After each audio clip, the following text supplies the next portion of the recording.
একটা হলো ইয়াউমুল আযহা আর একটা হলো ইয়াউমুল ফিতর। তাহলে আমাদের যে বছরে দুইটা ঈদ, এটা দিচ্ছেন কে? আল্লাহ দিচ্ছেন। এরকম যে ঈদে মিলাদুন নবী, এটা দিচ্ছেন কে? এটা আমরা বিচার বানাইছি। এই কথাই বলছি, যারা নবীর তরিকা বাদ দিয়া যুক্তি দিয়া নিজেরা কোনো ঈদ বানাবে, একটা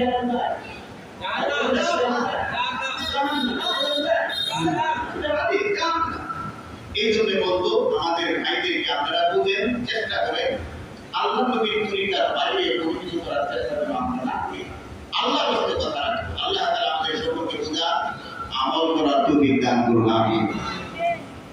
হযরত আয়েশা গেছেন, মূল্যবান তথ্য পেশ করবেন। আমি 2-4 মিনিট বিলম্ব করে বলছি, জন্য মাপ চাই। আসসালামু আলাইকুম।